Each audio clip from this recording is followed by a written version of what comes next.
It is March 20th in the year 2020, day 8 of Wrestling Without a Live Audience. This is the Wrestling Inc. podcast. I'm Glenn Rubenstein, joined by Justin LaBar. Now, here's the deal. As many of you know, Matt Morgan is the mayor of Longwood, Florida. He was called away. He had a city business he had to attend to immediately. He has the link to join our StreamYard here. As soon as he's available, he's trying to make himself available.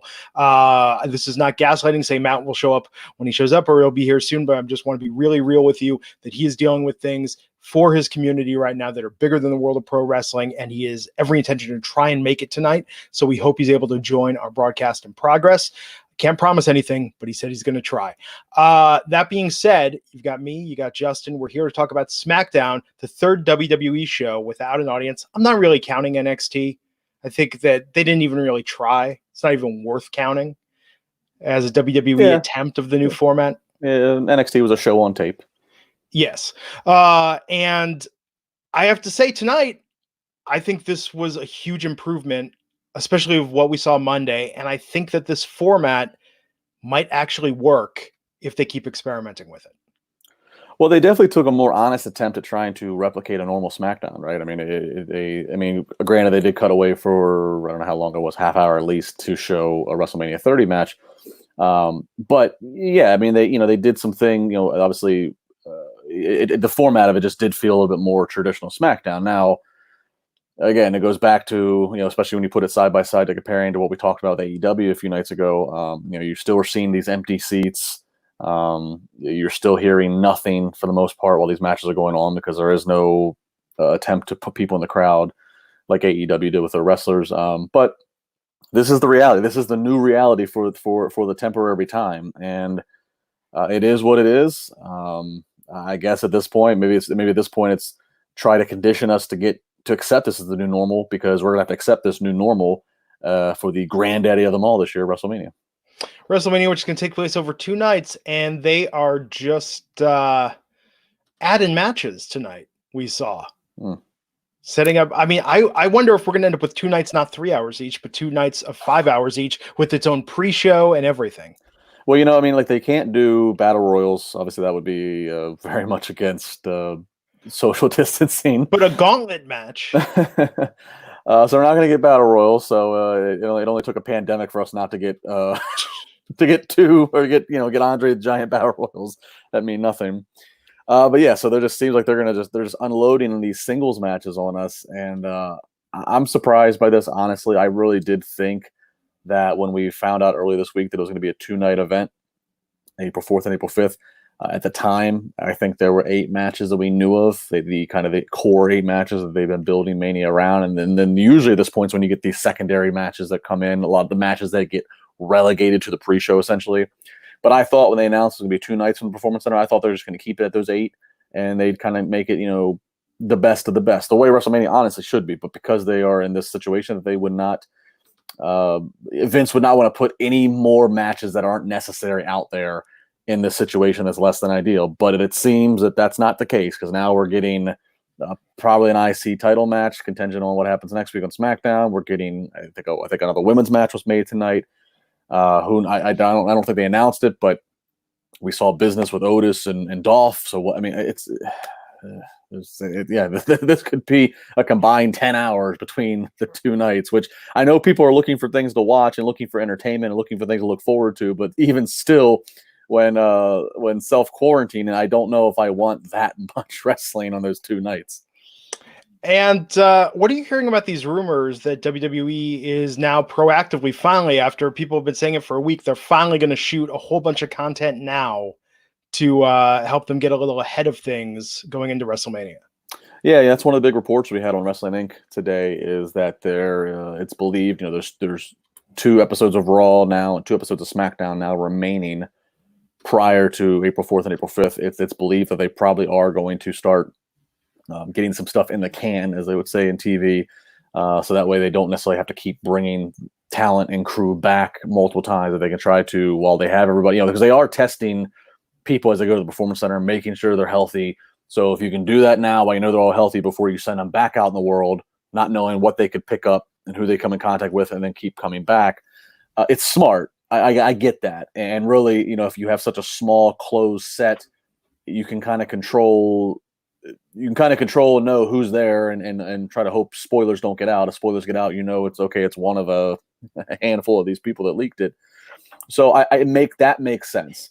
They could They could pre-tape multiple endings, like Who Shot JR a movie to these matches. They could. And maybe that's what you have to do, because also in the same report is that there's a talk that maybe it's being kept apparently very close to the vest. The Vince and a very select group of people in WWE know what the plan is, if they even know for sure, of whether or not WrestleMania matches will truly be live, or whether or not they will have been taped in advance at some point. Now, again, that would sound preposterous in any other situation, because you'd be like, well, you can't have WrestleMania spoilers out there of who wins. But again, if in a closed set situation, potentially, and you could do so much with that. This could be so cool, and that's the other rumor, right? That they're going to go outside the box. This isn't going to be like anything you've ever seen before. I think they're going to take these ideas that you've heard us speculate about shooting matches in different locations, giving it a more cinematic feel. I mean, do you think that even what we saw tonight, and every performer went out there and did their damnedest, but even that, or even AEW, do you think that's going to feel like WrestleMania? No, and that's it's hard. You don't want to sound like, on the one hand, given what the world is dealing with, what the country's dealing with, we should just be thankful that they're, aside for whether you agree or disagree, or the health. I mean, we should be thankful that they're just trying to give us entertainment here. But yeah, this is not going to feel like WrestleMania. At least from what we know, and we don't know everything. I mean, who knows? They might surprise us, and I don't know what they could try to pull. Everything should be like the backlot brawl. They could, I don't know. I mean, I guess you need to just try to mask the fact that it's not this big stadium, it's not pyro, it's not this big feel. They're gonna have to try to mask that, obviously, with the action being great, which I don't doubt the action in the ring being great. All these performers are top notch, but maybe it's something innovative that we've never seen. Maybe it's the ability to have live comments appear on the screen. Obviously, they have to be filtered and moderated. I don't know what it is, but maybe there's something that encourages live interaction, which will keep people engaged. That way they aren't turned off an hour in with this empty arena WrestleMania and then give up on it. I don't know. It's interesting. So All Elite Wrestling has a statement they just put out. Interesting timing from Tony Khan, saying, our goal every week with AEW, Dynamite, and TNT is to produce great shows to our fans, and I believe we do. We feel especially motivated to serve our audience this past Wednesday night, given what the entire world is coping with, and hopefully we gave them a well-deserved escape during these trying times. Everyone at AEW is very proud of what we delivered and humbled by the response and the kind words we received from the fans and partners throughout the world. Thank you. We continue to answer that calling with live weekly shows every Wednesday night on TNT, but the time and circumstances aren't right for the card we had planned next week for Blood and Guts. So Blood and Guts officially postponed. Blood and Guts. It said the show will happen when the time is right.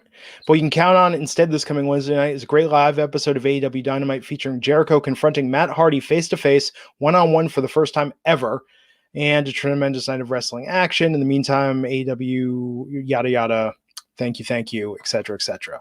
It's still possible they could have, maybe after Dynamite this past Wednesday, maybe they could have filmed the interaction with Jericho. They could have definitely filmed essentially next week's Dynamite already.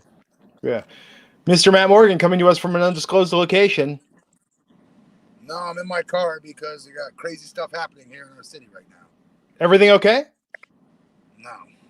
Dude, the fans will understand if you need to deal with that. We kind of preempted them, told me you had shit going on. I just ripped off my suit and put these sleep clothes on so I can do this show, so we're good. Well, thank you. So AEW just announced that Dynamite's happening Wednesday, but not Blood and Guts. That event and that match have been postponed. Well, we figured as much. They weren't going to be able to travel. Yeah, I don't know. I don't know what the deal is. But tonight's SmackDown, Matt, what did you think of tonight compared to the audience-less wrestling we've seen on WWE so far? Did you not think this was a step up? I thought it was a huge step up. I kind of dug it. It was good. It was good. Very good. Yeah. We have some super chats. Jay Lane saying classic WWE couldn't just give us Sasha versus Bayley. It's going to be a 6-woman match at WrestleMania. And then we had Just Incredible 00 saying, I saw Gronk's introduction on Twitter and said, nope, not going to watch that. Glad I didn't. So what did you think of that tonight? We had Gronk making his WWE debut, introduced by Mojo Rawley, coming out dancing to the ring as if he were No Way Jose, minus the conga line. Yeah. Geeky, dorky, and terrible. Sorry. This may have benefited from a live audience. Oh, in New England, yes. I would argue anywhere else, I don't think so. Yeah. Yeah, I mean, this Gronk will do some service to them when SummerSlam comes around from Boston in August. But yeah, that it kind of just came off a little goofy, like Matt said. I don't, I don't know. Yeah, I mean, Gronk's a great football player, and he comes out there and he's dancing around like he's Steve Urkel or something. I don't know. I think Justin LaBar is the first person ever to compare Rob Gronkowski to Steve Urkel. Oh, I'm a Family Matters fanatic. I have some recorded. I love some Family Matters. So what if Gronk is the Stefan Urkel of the equation? You love Stefan. Stefan. Fun fact: 80% of the Family Matters cast follows me on Twitter. That's how cool I am. Really? Yes. I think I'm a little jealous of that. Jaleel White, Kelly Shaneen Williams, Tammy Townsend. And here I thought it was impressive with Richard Grieco following me on Twitter. Like you Richard Grieco. Well, hang on. Richard Grieco follows everybody. Does he? Yes. Oh, now I don't feel special. Seriously, I felt special until I saw his list of people he's following. I tweeted nice things to him after I binge watched Booker last summer. I was like, poor Richard Grieco and where he's at in life. Anyhow, Gronk came out and then Baron Corbin interrupted it. Elias came out and interrupted that. And Gronk decided to make the match of Corbin versus Elias at WrestleMania 36. Thanks for the shout out too, Glenn. Oh yeah, you were totally right. Corbin right, that match is going to end with Gronk getting involved and going at Corbin. Who cares? People do. And it's funny that tweet of mine that you promoted, Glenn, where I said when they announced Gronk had signed last week, and I said I could see his first feud being Baron Corbin. Baron gets easy heat, et cetera, et cetera. Baron Corbin replied on Twitter and said, "I'll pass," and then here he is having to do it. So. He actually responded to you and said, "I'll pass." Publicly, it wasn't a DM. He publicly responded and said, "I'll pass." That's awesome. Wow. Yeah.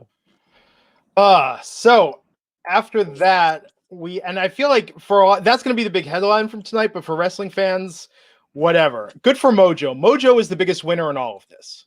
Yeah, of course. Happy for him. Great. I still don't care about this storyline or Gronk. Yes. After that, we had Daniel Bryan and Drew Gulak versus Cesaro and Shinsuke Nakamura. This was good. This was very good. Yeah. For indie wrestling fans, technical wrestling fans, this was fantastic. Yes, exactly. That's why I dug it. Yeah. So these four guys aren't going to have a bad match, crowd or no crowd. This is just yeah. And Sami Zayn was on commentary during this, and after basically Cesaro got rolled up for the pin. Gulak stopped him from Bryan rolled up Cesaro for the pin. Gulak stopped Nakamura from making the save. Sammy yelled at the referee, claiming that Bryan wasn't the legal man at the time, and basically setting it up. So what is it going to be next week? It's going to be Drew Gulak versus Shinsuke, and then if Drew wins that, then Bryan gets an IC title shot, I think, at WrestleMania. Daniel Bryan versus Sami Zayn. That sounds like a Mania match. It should be. It should be built up to be, and it won't get past the pre-show. Yeah. Well, 2 nights, Matt. 2 nights of Mania. If you don't make it on the main card with Mania being 2 nights. Yeah, not in this circumstance, but yeah, normally. Plus, I don't think they're really going to have a pre-show because, like with them trying to control the number of people and this and that. I think you'll probably get something from Stanford Studios. They'll do something where like they're hyping up them and they'll show some video packages. But I don't think you're going to get a pre-show traditionally with matches as well. I think it's just going to be studio hype and then go to the real deal. Baby Maharaja with the $5 super chat saying, God forbid Jinder's return is used to put Gronk over. Glenn, please convince me this won't be happening. I think if Jinder Mahal is in good health, I think that will absolutely be happening. The question is how long? Will they give it more than a segment? Will this be a feud, or will it just be Jinder comes out and says, ooh, maybe the night after, the Mania after Raw, if wrestling is continuing then as normal, Jinder comes out and enters a feud with Gronk. And that's the one thing we've heard nothing of. You know, we hear about them maybe taping some stuff for these next 2 Raws and next 2 SmackDowns. We hear about them maybe taping some of these Mania matches prior to it airing on the 4th and 5th of April. There's been no mention of what happens, what happens on that Monday. You know, are they actually going to keep? Are they going to keep doing this, or are they going to finally just rein it in, hunker down, and wait for this to pass? I don't understand why they wouldn't just right now tell everyone, let's make it through this and you can go home to your families till summertime. Like, let's just do this like a movie and shoot 2 weeks straight. Yeah. Yeah. I mean, just at least give everybody off at least through April, and then to see where things lie come May.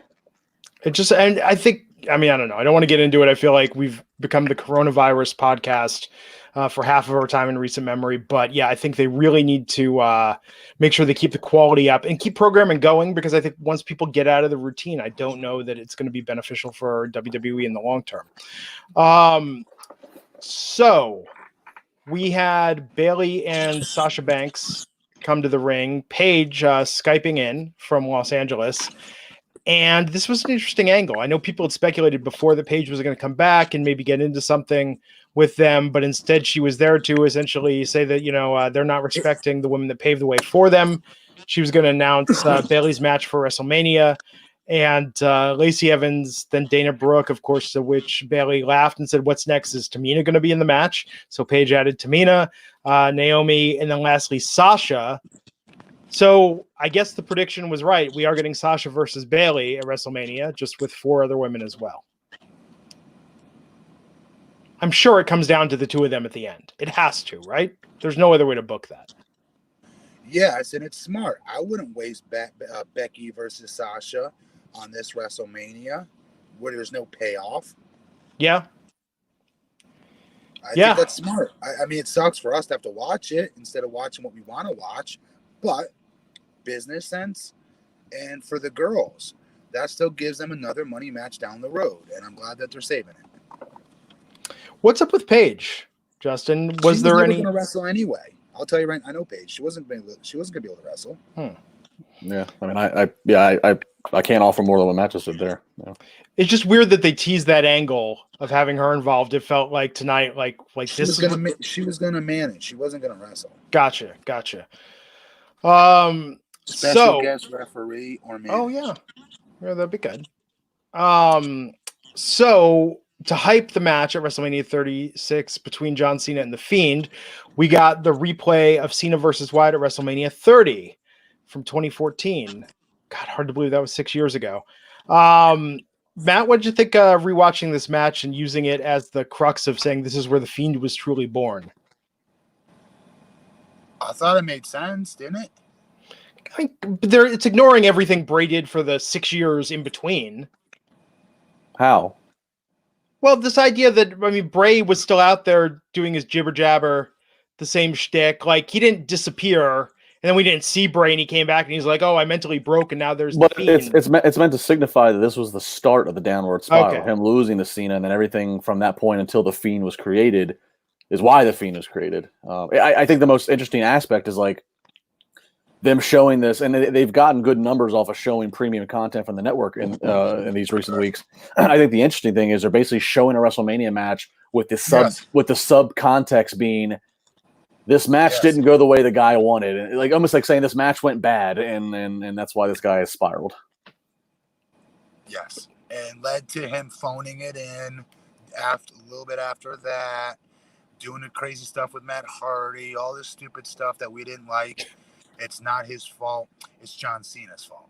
Yeah. I like that. When in doubt, blame John Cena. Right. In fact, I should have used that tonight when I was upset with some shenanigans here in my city. I should have blamed it on John Cena. Yeah. It was weird for me because this is the first time I've watched this match back with commentary and everything because I was there live for this, so I only saw it live. I never went and watched it back again. And yeah, it's weird. Like Cena rarely has a bad match. John's just John Cena. But like, and you have like the Wyatt family, so you have moving parts to help the Goo Goo Gaga. But like, there was just no rhythm to that match. And so sitting down and watching and having the commentary there just really wasn't like a defined rhythm. I don't know if one of them was hurt. I don't know what it was, but yeah, the match was just not the WrestleMania match you thought it should be for who John Cena is and for the build that Bray Wyatt had in 2014. I liked seeing an older match more than a more recent match.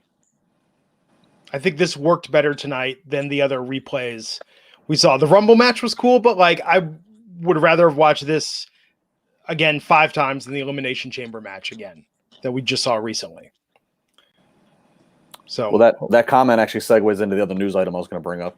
Go for it. Which is ESPN announced it because ESPN, of course, is in dire need of programming with live sports going on. ESPN has announced that for the next 3 Sundays, they're going to be showing a different WrestleMania on Sunday evenings on ESPN. So they're going to, I think, WrestleMania 30 is one of them. I think 32 and I think 35, I believe, are the not on the main one. On ESPN. Bullshit. Really? Wasn't ESPN showing like marble racing the other day or something? Hang on, I have it right here. So here we go. Yes, ESPN is going to air encores of previous WrestleMania events over the next 3 Sundays on their flagship cable network and their mobile app. The first showing will be this Sunday at 7 p.m. They're going to air WrestleMania 30. And then on Sunday the 29th, they're going to air WrestleMania 32. And then on Sunday, April 5th, which will be what time? At 3 p.m., so before this year's WrestleMania, on Sunday, April 5th at 3 p.m., they're going to show WrestleMania 35. So yeah, so ESPN's doing a little WrestleMania marathon. What are the other times, though? 7 o'clock for these first 2 Sundays and 3 o'clock for the last Sunday. Wow, I can't believe that. What great exposure. Right? That's incredible exposure. That's insane exposure. Wow, good for WWE. Sucks they don't have a real mania to be able to put in and make money off of this exposure. Right. Damn. I feel bad for him. I feel bad for him. Stop talking over me. I looked it up. ESPN2 showed marble racing the other night. Thank you. Yes. Just so people know I wasn't. We're all going a little crazy in these uncertain times. So, Asuka, we had Alexa Bliss and Nikki Cross backstage, and invited Asuka to SmackDown next week, challenge her to a match. And then we had Miz and Morrison. I was out of the room when this started, and I seriously thought that was New Day and Big E. And I was shocked to see that was the Miz imitating Big E when I came back into the room. You know, I know where you were. Huh. Your Blue Chew kicked in, didn't it? No, I was actually scanning items into my pantry app to make sure that I've got enough canned goods. No, he was manscaping. Do you have enough? Yes, I'm good for a couple months. Good. But seriously, the Mrs. Big E impression is on point. I just want to put that over. Yeah, he did do a good job. He did. But what do you think of this segment? I mean, Miz and Morrison imitating Heavy Machinery, the Usos. Oh, this is them at their best. No question. This is both of them. They're very funny with this stuff. I thought this was funny as hell.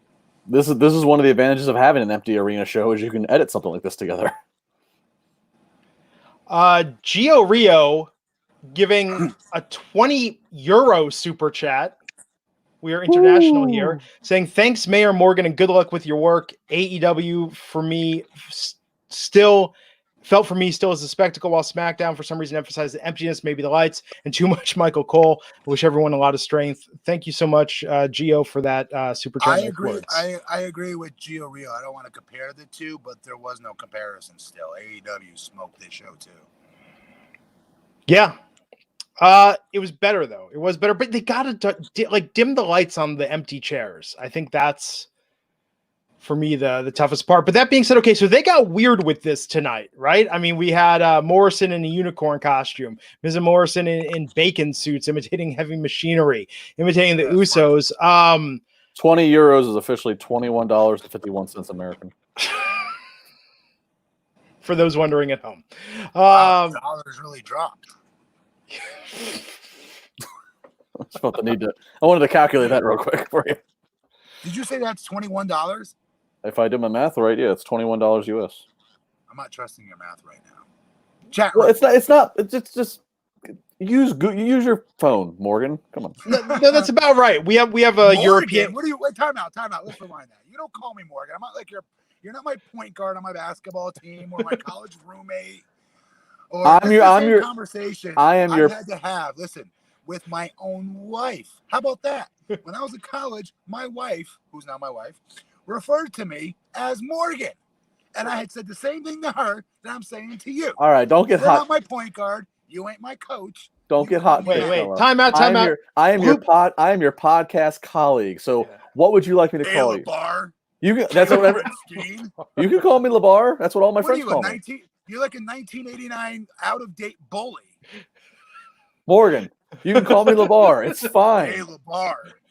You can call me J-Bar. You can call me whatever. Jeffries, if you're wondering who that is, that's my neighbor. If you see me pointing, can you see me pointing? Yeah. Hey, Jeff, wave to everybody. Wave. You guys better be. Can you see him? Yes. My podcast. Do you want me to call you Mr. Mayor or the Blueprint? Matt. Steve Marchusili with the 99-cent super chat. No words, just money, just tossing money at us without even comments. I respect that. I feel like I should. When I get wound up. Yes, and then Mighty Doug Thompson, $9.99, spending that on our podcast instead of the WWE Network, saying, love the podcast, long live Rajback. If you need something to get your minds off this craziness, I have a wrestling sci-fi comic on Amazon Kindle for free for the next 5 days. It's called Grapple Hold. Everybody go check that out. Oh, that's cool. Thank you for doing that, by the way. That's cool. Awesome. Speaking of Rajback, Matt Morgan, last night, instead of going to sleep at a timely hour, I listened to the hour-long interview you did with Ryback on his podcast. That was really good. That was really, really good interview. It was interesting. You guys have so many similarities, and I think that to hear you guys just chopping it up was really interesting. Yeah, he was popping me a lot. He's funny. Yeah, it was good to get his perspective. We got to get him on here. Seriously, all jokes aside. I can't do it. I'm trying to be serious, but I can't. We need to get him on here so we can straight up clown Raj. It was good how you explained it. Like to hear Raj explain Rajback, and then the way you were just like, you don't understand. He doesn't show up for his own goddamn podcast, and then when he does, he name drops you like 50% of the time. Like that's what was awesome about it. You were just like being so real with him. He leaves us stranded on his podcast that he owns. Yes, highly recommend it. Listen, you can find Ryback's podcast everywhere. Matt Morgan's on the latest episode. But what a smart business move. He owns this podcast and has us making money for him, and he's probably getting paid by Ryback to go onto that one. To be clear, me and Glenn both say that. I think we said it in unison the first time we ever said it. Yeah. Yes, it's a genius business move. Yeah. I'm just However, he still don't know what's happening on his own podcast. I'm just shutting up right now. Jim Viviano, $1.99. You, Justin, Redskins suck. Go shut your ass, Jim. Thank you for the $1.99. Oh, Raj, thank you for the $1.99, Jim. Oh, good Lord. Anyhow, Michael Manassi is saying Raj is getting his drink on. It is Friday. He does like a cocktail or some wine. What was the wine he was drinking that time of the podcast? It was just funny. I can't remember what it was, but it was funny because it was like not red or white. It was like Pinot Grigio or like a little highfalutin wine or something where I was like, Pinot Grigio is white wine. Yeah, but if you refer to it as Pinot Grigio, like you're highfalutin. Fancy. Yeah. For me, and I live in wine country, and for me, it's red and white, maybe rosé. I don't get into this. Oh, it's a Merlot. Oh, it's a Malbec. Like either. Yeah. Jackson Callan's paying us $1.99. Tell us some bad news, saying Cobra Kai won't be till September now. I have to verify that. Hope that's not the case.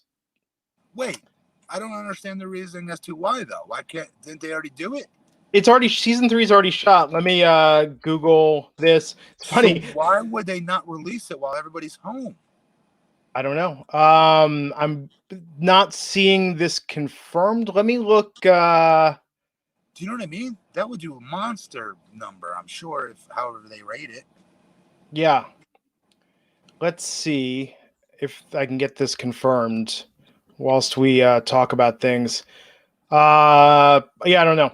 I will look into that. That is breaking news. That takes precedence over all of professional wrestling. Steve Marcucci, Buck99, saying Battle of the Mayors at WrestleMania, Blueprint versus Kane. Xavier Leone, perhaps with the super chat of the night, $2, saying these super chats pay for Raj's daiquiris. Daiquiris. Goodness. Mark saying I should do the same and go on Virgil's podcast. And I'll just name drop that all the time. You know, I was on Virgil's podcast the other day. No lie. No Does lie. he? If you want to see something funny, Yeah. go to YouTube and type in myself and Virgil. I once had Virgil in studio for Chair Shot Rally where I had Virgil read mean tweets about himself, and they all went way over his head. It was tremendous. Poor Virgil. And he signed up for it. Okay, I'm looking now at the creator of Cobra Kai, or one of the showrunners of Cobra Kai, and I'm not seeing anything about a delay yet. Folks, you want to know how Raj is not watching his own podcast? Because right now, Glenn's phone would be ringing off the hook with text messages galore of Raj telling him to move on with the show right now. I think Raj agrees Cobra Kai, like, hey, coronavirus. Dude, he would never be okay going this far off the rails to find out the time now. I should call Raj right now and see what he's doing. Be like, Glenn's just talking about Cobra. Yeah, actually, just do that. Like, hey, Raj, what's up? I should call him right now. Wayne Montgomery, $4.99. This is for Mayor Morgan. Just keep what you do and keep your city safe during the virus is going on. Love you, man. Keep it up. I Love know you, Wayne. man. I actually know Wayne. Thank you, Wayne. That's a Nice. good dude. I know Wayne. Thank you, Wayne. HJZ saying Virgilstein is real. That would be me and Virgil's name when I start doing Virgil's podcast. I saw a great meme the other day with Virgil. It was that famous picture of him at like a meet and greet with nobody in line for him, and it said Virgil started social distancing a long time ago. That is good. Oh man.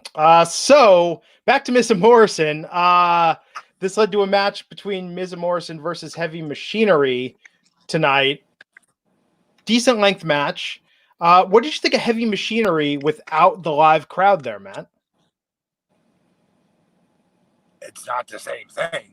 They're a gimmick, right? The Worm, his act, everything that not Tucker, but the other one does is all gimmick and for the fans, for the live audience. So very different, very different. I would argue they had a very difficult task because his is so inclusive to the fans that are in those arenas. He had a hard job tonight, is what I'm saying. But you know, and Matt's not wrong about that. So much of their act is very like audience participation,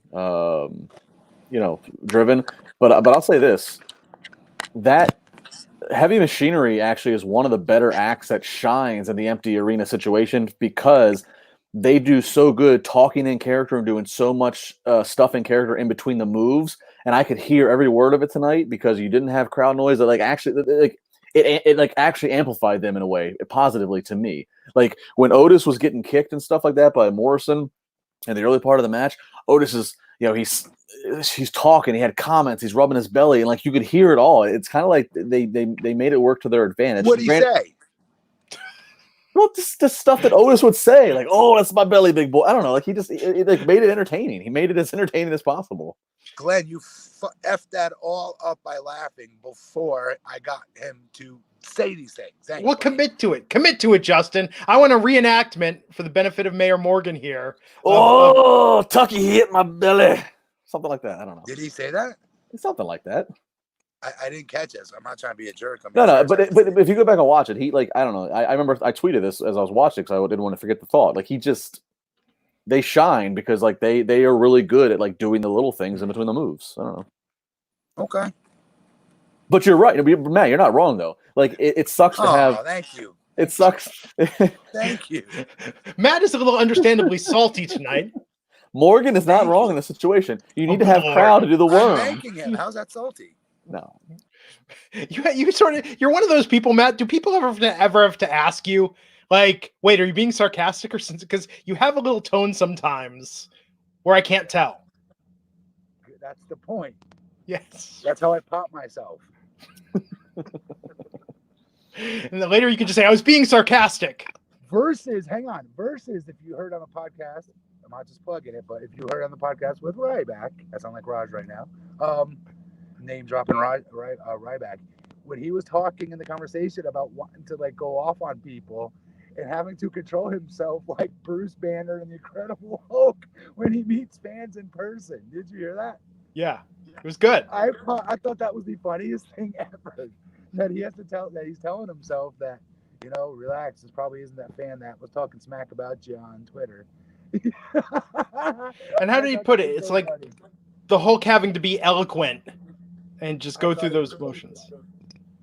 That was good. I thought that was hilarious. Joe Cafaro with the super chat. Do you guys see a title run for Edge in his return, or do you see his program with Orton running through SummerSlam? I don't know because I don't know. Hang on. I don't know how many dates he has and how it's all set up. You guys said he has like 4 dates, right?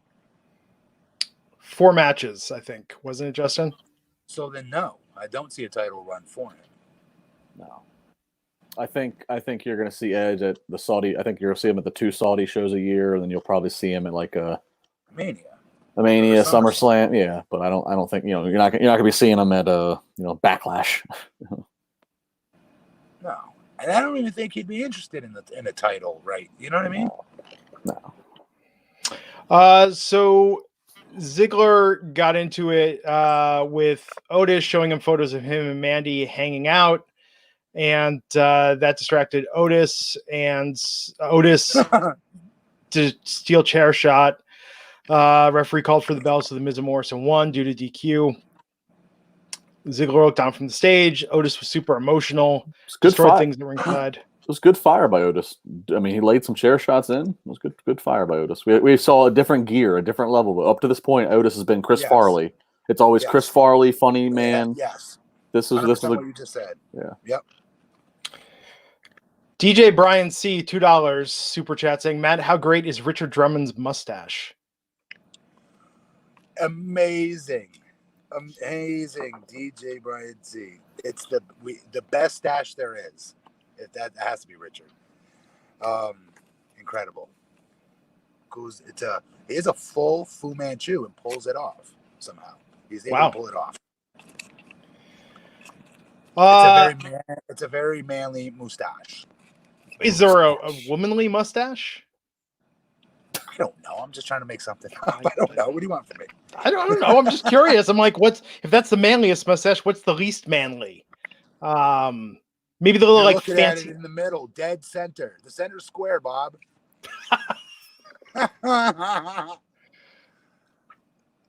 No, can't touch your face. Not supposed to touch your face. That's why somebody commented on this podcast the other day how much face touching we all do throughout this. I do it all. I can't help it. You're right. They're right. That's why I'm in isolation, because I'm like, I literally cannot stop doing it. I don't trust myself to take the chance. Yeah, man. So my mustache is better than Glenn's, by the way. Just put it out there. Sorry, Glenn. Hey, when this beard finally comes in, it's going to be incredible. It's a work in progress. I'm gonna challenge you to a beard off because yours comes in patchy. Neither one of you can grow the connector. What's the connector? I could. Matt, what age did you start? Well, okay, first I use my Manscaped stuff this week, so I've chopped some stuff off. Wait, you went from balls to face? Yes, he did. I'm glad you said it, Glenn. And back again, I'm sure. Matt Morgan, what age did you start shaving at? Oh my God, I was a very late bloomer. I didn't even Really? shave until college, like Wow. senior year. senior year in college. And when did your height really shoot up? My who? Your height. When did it become clear that you were a genetic giant? Oh, 8th grade, 6'3", dunking in layup lines. Interesting. Yeah, I mean, I'm late shaving as well, but no, I'm always curious about that. I always envied the guys in high school. Remember the guys that like had like the weird sort of mustache coming in? They like hit puberty early, but they weren't shaving. There's always like that strange look. Yeah, I don't know. I think of that all the time for some reason because you can't grow that kind of creepy looking mustache as an adult. That's only a thing that happens to some teenagers. Right. Anyhow, let's talk about Roman Reigns out there for the contract signing with Goldberg. These two guys getting face-to-face, staring each other down tonight. They went back to that tweet that Reigns sent out. God, what was it, back in January? Talking about Goldberg taking the risk of hitting his head on the door. I don't know. Did this get you more hyped for this? Goldberg calling him a punk. Roman talking trash back. Again, they keep like get another word aside from bitch. I feel like we hear bitch 3 times an episode on WWE programming lately. They really need some better smack talk. They do. That word has lost its power, like, or it's whatever you want to call it. It's a shock factor, if you will. I felt the same way. It was it's a throwaway word. Yeah, I'm no more excited for this match, and I mean, I don't expect much more than. I'm not. I mean, the 5 minutes tops is what this was going to be. It's going to be to once again try to anoint Roman as one of the flag carriers of the show. They won't have any booze in the arena, so there's that. And Roman's a hard worker, but and he's gotten more support overall from the WWE universe since coming back from the last cancer, bout that he had, which that's good. But like, I just don't buy into this. I just don't care a lot, and it's throwaway for me. This match. It's unfortunate. I don't know. I don't know what to make of that, but I feel like that's not for us. That's not for the hardcore fans. That's for the lapsed fans and the casual fans. It is what it is. So final thoughts on SmackDown tonight, Matt? Not better than, I hate keep saying it. It wasn't better than AEW. To be fair, I also was insanely preoccupied. Attending this important phone call I had. But again, I would argue AEW I would be very quick if I missed that AEW and saw glances of it to want to immediately go watch it all on YouTube and catch up on it somehow. With this SmackDown, I didn't do that. I saw a face-off with Roman and Goldberg, and I was like, man, I don't know. I wasn't feeling it. I thought it was better than what they've been doing, to be fair, right? So much. But starting it off with Gronk did nothing for me. I'm not impressed by Gronk. I don't know what to tell you guys. I'm not impressed by Gronk as a celebrity. Yeah, I mean, but again, that's not. It's just he's skinny and wiry and stuff. So it's like even when he's in the ring. Remember when he tackled Jinder? Yeah, I was like, come on, like Jinder looks like a Greek god. Even back then he did, musculature wise. You know what I mean? It just, I don't know. It looks like a lanky ass basketball player. Well, speaking of AEW, Justin, what was the rating this week? The viewership for AEW, I don't have it in front of me, but I believe it was AEW topped the 900,000 mark, and NXT was under 600,000. Where does that rank for AEW? Was this indeed their second highest rated show? If it wasn't the second, it was probably the third. Yeah, because I mean the highest is their debut that was over 1 million. This is up there. This is definitely in the top 3. And a low for NXT, doing barely over 500,000, I believe. Correct. Hey, what did AEW do? AEW did. It was over. I believe it was over 940,000. I don't have it fast enough in front of me. And NXT did under 600,000, I believe. What's the most AEW's ever done? Their debut, they did 1.1 million. I think it was. What was that rating? I told you that TNA did multiple times. 1.4. Wait, are you guys talking about ratings or viewership? Because I'm giving you viewership numbers. I'm not giving you ratings. What happened to ratings? Why don't people give ratings anymore? I think percentages, someone decided that was more impressive to be like, oh, 1.4% of all TVs were tuned to this last night, as opposed to saying. Here it is. AEW did 932,000. NXT did 542,000. So what's that rating then? I don't have the rating. I'm just telling you what the viewership number is. I think rating has become less and less. Yeah, I never heard anybody say it anymore. The way, well, and like the way that the ratings are formulated, and both in like TV and radio, is weird. But so this is the viewership number. The viewership is what I go by. So I don't know. There you go. All right, Mr. DeCrescendo. Kind of just sailed off there. I'm reading. I'm trying to do euro to the dollar math. I'm doing a lot of shit over here. I mean, Hey, what did the fans in the super chat? Did they add up what the 21 euro was? Well, there's not line converter. I'm correct. I'm correct. It was 21. Yeah, that does sound about right. No. Well, thank you. 21.53 US. Well, go ask Rob. That's ridiculous. By the way, that's ridiculous that guy gave that much. I don't know why people are giving us money. Raj and watching. We will read your comments for free. Don't put money in it. I mean, really, if you say something poignant, but more importantly, if you have a comment and it makes me laugh, there's a very good chance it's going on the screen if I see it. Seriously, like we do this show for you guys, honestly.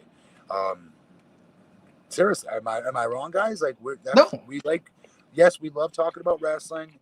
We're still fans, even though I was a wrestler myself. I'm still a fan, die hard.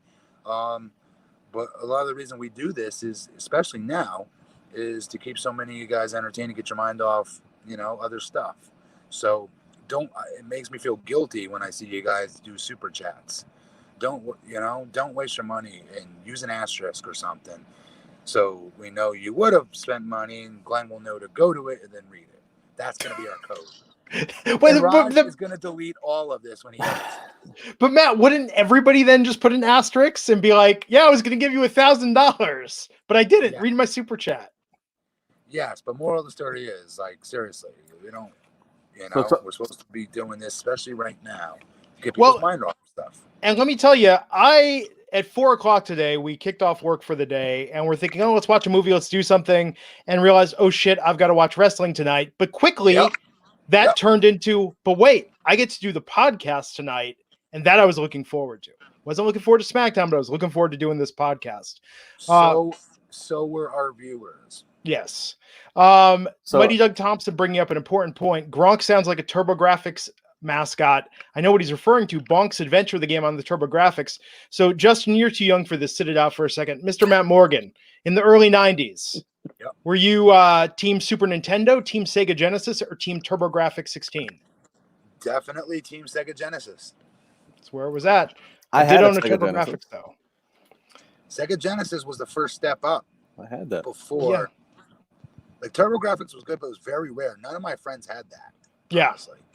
Do you remember Neo Geo? I had a Neo Geo. Of course you did. You spoiled little No, Matt. We've talked about this. I wrote about video games as a teenager. They just sent them to me back then. No, we've not had this conversation. We've talked about this. That's why people tweeted that clip of me on MSNBC when I'm like 19 years old talking about the Rumble Pack. I thought it was about music. No, I did that before music. When I was 14, there are awkward photos. I'm going to, this is a reward for the podcast. In fact, I'm going to find one and show you a photo of me on PBS talking about computer and video games that I think everyone will get a nice laugh out of here at my expense. Did you ever have a Dreamcast? After I had Nintendo, Sega Genesis, and I had a Sega Dreamcast. Then I had and PlayStation. Did you ever have Dreamcast? I had everything. I think I stopped. You know what? I stopped video games for a little bit. Until the PlayStation came out. Dreamcast had a game. It was called Crazy Taxi. It was really cool. Had a good football game when the Vikings were real good. Randy Moss. Look at that picture, Glenn.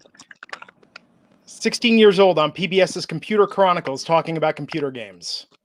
So wow, yes. Glenn, you are a child celebrity. I wouldn't go that far. But like in San Francisco, I wrote for the paper. I don't know. It was neat. It was a good life. It was good. I got to go to like video game junkets about wrestling. Remember like when Acclaim did those early home video games? Yes. Yeah, so that was Yes. fun to get to like go to those events. But So- yeah, no, I have to do it. So something political that might come into play with WrestleMania. do tell. Earlier. It's not like breaking right now. It's a couple hours old, and Matt might even know. So the Orange County mayor of Orange County, Florida, that there's a curfew now that's going to go in place for Orange County residents from 11 p.m. to 5 a.m. I don't know if that's going to spread through all of Florida and what that would do to WrestleMania. But again, we talked earlier about WrestleMania maybe being taped. They might tape some of these matches. So when we see WrestleMania, it won't even be live. But I just thought that I'd put that out there for those curious. Tampa is not in Orange County, so they won't be affected by that curfew. But it's inevitable. It has to reach there eventually. What county? What county is Orlando in, where the Performance Center is? Orlando's orange. That's what I mean. That's where that's where WrestleMania is going. That's what I'm trying to tell you. Yeah. I thought they were in Tampa for some stupid reason. Yeah. For Mania. No, So I mean, again, 11 p.m. curfew is not a big deal if it's going to end up being. Get it done before 11. You don't think? Maybe, but past WrestleManias have said if it starts at 7, it's but Glenn and I were talking about this earlier. I think before you jumped on, Matt, it's very possible they might end up taping a lot of these Mania matches. I don't see what the difference would be, right? It's a closed set. You won't have leaks unless if you have a leak, you'll know who it is. It's one of X amount of people. So it's possible. Yeah. In fact, I would advise they do that. I would take the next X amount of days and get these matches in the can. Do you know what I mean? That way they can honestly guarantee to people, like, hey, we actually really did put on WrestleMania, and we did actually practice safe social distancing while we did it. Yeah, because even if Florida shuts down and makes it an even crazier rule. Except of course, the main part of it, which is the two wrestlers slamming each other. But by then, exactly safe social distancing. But by people then, were freaking out tonight about Goldberg and Roman getting in each other's faces. People were? Yeah, like, didn't Ryan Satin tweet something about that? Not to throw Satin under the bus. I feel like that was a Ryan Satin tweet tonight. I didn't see that. I almost made a tweet about Dolph Ziggler joining Michael Cole at the commentary desk. I'm like, shouldn't Ziggler be sitting at the Spanish commentary desk and have 6 feet in between them? Yep. Yep. Yeah, Satin did tweet about that. I'm just waiting for somebody to make an old comment and say you're in an at-risk group. You should stay home and self-isolate. It seems like topical, but they'll never do it. Maybe in AEW, but not in WWE. While we're talking about video games, I'm just going back to this because we're stretching this out a little for the people that are paying attention. Savan Vavar saying Paperboy for the original Nintendo system was great, which leads me to a comment. Matt, what is your favorite arcade game from back in the day? Not home, arcade. Now, I'm sorry, but Paperboy was 1,000 times better in the arcade than it was absolutely on the at-home system. Not even close. Much better. Super Mario's, I probably spent the most time on either that or Mike Tyson's. But what about in the arcade? You know what I mean? Like, what'd you put the most quarters into? Oh, dude, NBA Jam or TMNT or Mortal Kombat. One of those three. Nice. I regret in the 90s, I could have bought a 720 degrees machine, the skateboarding game. I could have bought one for like $500 25 years ago. I remember that. Because of that joystick, you can't play that at home because of the way that circle stick. That is my favorite arcade game of all time. Okay, that's fair. Justin, defying you, Matt, defying you and giving $4.99, saying, as much as I love WWE stars jumping to AEW, when do you think AEW wrestlers would start doing the same, going to WWE, and would it have the same effect? No, I don't know. It should, but it won't because as far as the press, the wrestling media goes, yes. The gossiping about it, yes. But as far as WWE taking an AEW talent and bringing them right away and using them as big bona fide stars, I don't see it because they're too proud to do that. We've seen that year after year. But unless it's Cody or those with past history in WWE, the only people I could see them doing that with is Kenny. Who else? I think it takes Jericho. What's back. his name? MJF. Oh, yeah. I think to answer that guy's question, most of the talents that came in with AEW on the ground floor got 3-year deals. So it's not going to happen until at least 3 years. And it'll be a case of if Vince or Triple H was ever making decisions for whatever brands at that time, You say, oh, Spend look, that money. this Orange Cassidy character looks entertaining. We could do something. Let's offer him here. MJF, let's offer him here. Wardlow. So it won't be for at least another 2 years until these guys' contracts start coming up, and then it's gonna be like, all right, let's see if we can outbid them. With Adam Page, could you imagine if he started cutting promos outside the Performance Center parking lot?